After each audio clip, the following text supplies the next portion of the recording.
Salut et bienvenue à tous dans cette nouvelle vidéo. Aujourd'hui, je vais vous montrer comment utiliser l'application de gestion de projet Trello. Alors, en gros, c'est quoi Trello? Alors, selon Google, Trello est un outil de gestion de projet en ligne.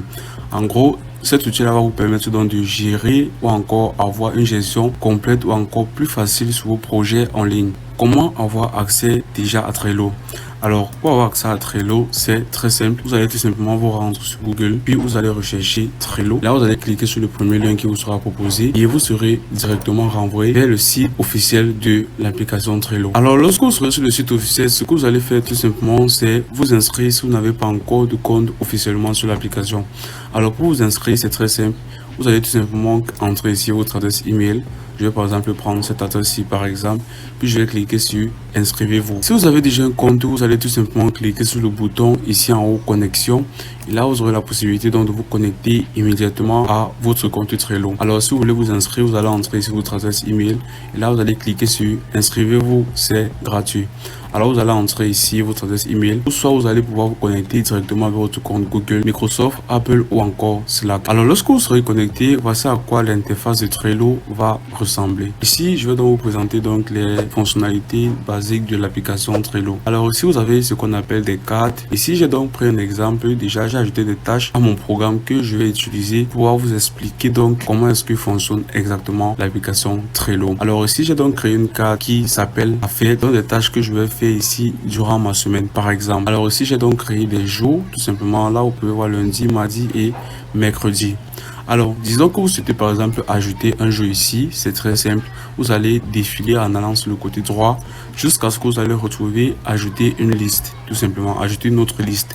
Ici vous pourrez par exemple ajouter vendredi et là vous allez cliquer sur ajouter une liste et là vous allez constater que vous avez donc ajouté vendredi à votre dashboard Trello. Alors maintenant ce que je vais faire ici maintenant avec mes activités de la semaine, c'est tout simplement choisir quelle activité je vais faire durant n'importe quel autre jour de la semaine. Alors ici par exemple j'ai donc une activité, créer une vidéo YouTube. Alors par exemple ici je peux décider que je vais créer cette vidéo aussi par exemple lundi.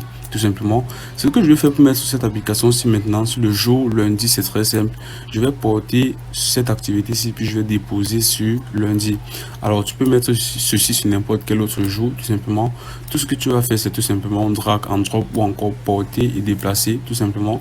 Alors, je vais laisser par exemple ceci sur mardi. Alors, j'ai donc rendez-vous à la banque. Je peux par exemple porter ceci, puis je vais mettre sur mercredi. Je vais faire de même avec les autres activités de ma semaine. Alors, après avoir donc mis les différentes activités sur les jours appropriés, ce que je vais faire tout simplement maintenant, c'est avoir la possibilité de modifier tout simplement ces activités-ci. Alors, si vous souhaitez apporter par exemple des modifications à ces activités, vous pouvez tout simplement déposer votre curseur sur l'activité en question et là vous allez voir un petit bic, vous allez tout simplement taper dessus et là vous allez taper sur ouvrir la carte. Si vous ne voulez pas procéder en tapant sur le bic, vous pouvez tout simplement double-cliquer dessus et là vous aurez toujours accès à l'activité en question. Alors aussi, nous allons un peu explorer pour savoir comment est-ce que cette fenêtre aussi fonctionne. Alors aussi, vous pouvez donc renommer votre activité. Je peux mettre par exemple ici créer vidéo YouTube 1 tout simplement et j'aurai donc modifié le titre de mon activité. Alors aussi, je peux donc ajouter une étiquette à mon activité. Ici, je peux par exemple cliquer sur le plus. Ici vous allez voir le plus et là vous allez donc voir les différentes étiquettes. Alors ici, lorsque je vois la couleur verte, je sais automatiquement que c'est pour l'activité créer des vidéos YouTube. Alors par exemple ici vous pouvez définir la couleur bleue comme une couleur qui sera faite par exemple pour la muscu. Si vous vous rappelez bien, j'ai une activité de ma semaine qui est muscu. Je peux par exemple dire ici que lorsque je vois l'étiquette bleue, alors je vais entrer dans ma carte tout simplement ici. Je vais enlever la couleur bleue, mais je peux définir ici la couleur bleue comme une couleur qui est faite pour la muscu tout simplement.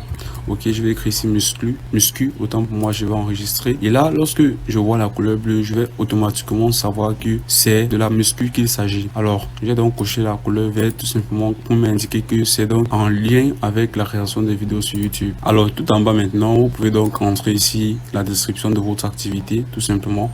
Ça va dépendre de vous, mais vous pouvez entrer ici la description principale de votre activité. Alors sur le côté droit, vous allez donc voir les autres fonctionnalités. Vous pouvez ici ajouter donc des membres à cette activité ici tout simplement. Vous pouvez ajouter une étiquette, nous avons déjà parlé de ceci. Ici vous pouvez donc ajouter des checklists. Alors des checklists ici, c'est comme des petites étapes que vous devez suivre pour pouvoir accomplir votre activité principale. Alors j'ai donc ajouté déjà ici des checklists pour donc la création des vidéos sur YouTube. Ici j'ai donc des checklists comme par exemple rechercher une idée de vidéo, chercher un titre tout simplement. Alors ici ce sont donc les étapes que je dois poursuivre pour pouvoir donc mener à bien l'activité, créer une vidéo sur YouTube. Alors lorsque je coche une case ici, vous pouvez voir que le pourcentage augmente. Alors, ceci va donc me permettre de savoir à quel niveau est-ce que je suis exactement dans la création de ma vidéo YouTube, comme vous pouvez constater. Donc, lorsque vous effectuez par exemple une tâche, vous allez tout simplement venir ici, cocher la case de l'étape que vous avez déjà eu à faire tout simplement. Ok, donc lorsque vous cochez dans les cases, le pourcentage ne fait qu'augmenter jusqu'à ce que vous allez cocher complètement et ça va arriver à 100%. Ok, alors lorsque vous cochez comme ceci, si je ferme donc cette fenêtre ci, vous allez voir que je suis à 3 activités sur 6 que j'ai déjà fait. Donc lorsque vous cochez donc le nombre d'étapes que vous avez déjà passé s'affiche automatiquement sur l'activité en question. Je vais ouvrir encore la fenêtre de mon activité, créer vidéo YouTube, et là je vais donc pouvoir continuer avec les autres fonctionnalités. Ici nous avons la date. Ici vous pouvez donc ajouter une date de début et là vous pouvez ajouter une date limite, et là vous pouvez aussi définir un rappel tout simplement. Ça peut être 10 minutes, 15 minutes, ça va dépendre de vous. Vous pouvez cliquer ici sur enregistrer. Alors tout en bas vous avez par exemple pièce jointe. Si vous souhaitez ajouter ici un fichier pour cette activité, vous pouvez cliquer sur choisir un fichier et là vous aurez la possibilité de choisir un fichier directement de votre PC à l'application Trello. Vous pouvez aussi ajouter ici un lien ou encore un texte d'affichage. Alors je vais fermer ceci et là vous pouvez voir image de couverture. Vous pouvez tout simplement ajouter ici une image de couverture et en bas vous avez champ personnel. Alors je vais revenir sur un point qui est plutôt très pertinent. Ici par exemple nous avons des checklists. Ici vous avez dans la possibilité donc de copier une checklist qui est dans une autre activité. Donc si je fais par exemple ceci, que je viens par exemple sur créer une miniature, je vais cliquer sur le bic pour pouvoir modifier ceci. Si je viens par exemple sur checklist ici, j'ai donc la possibilité ici de copier donc les différentes étapes qui se trouvent dans checklist. Bien évidemment vous n'allez pas copier donc une checklist qui n'est pas en rapport avec l'activité en question. Vous pouvez voir clairement ici que les étapes que je dois suivre pour pouvoir créer ma vidéo YouTube n'est pas équivalent donc aux étapes que je dois suivre pour pouvoir donc créer ma miniature. Vous pouvez donc copier donc une checklist qui est donc dans une autre activité que vous devez faire par exemple durant la même semaine. Je vais donc terminer donc avec cette fenêtre ici. Et là, tout en bas, vous avez donc l'activité. Vous pouvez écrire ici un commentaire, tout simplement. Si par exemple, vous avez déjà fini ceci, vous pouvez mettre ici activité terminée. Et là, vous pouvez voir déplacer. Alors, le bouton déplacer va vous aider donc à changer le jour de l'activité. Ici, on peut voir clairement que si je ferme ceci, vous allez voir que créer une vidéo YouTube doit être normalement fait le mardi. Ok. Alors, si je double-clique dessus et que je vais dans déplacer, j'aurai la possibilité donc de choisir un autre jour pour l'activité créer une vidéo YouTube. Je vais pouvoir déplacer ceci par exemple à mercredi, et là si on fait ceci, vous allez constater que l'activité a été immédiatement déplacée de mardi à mercredi. Je pense que les fonctionnalités à ce niveau aussi, je les ai déjà tous présentés. Ici vous pouvez créer un modèle, vous pouvez copier, vous pouvez archiver et vous pouvez aussi partager. Ok, alors c'est ainsi que les autres activités ici vont être classifiées tout simplement.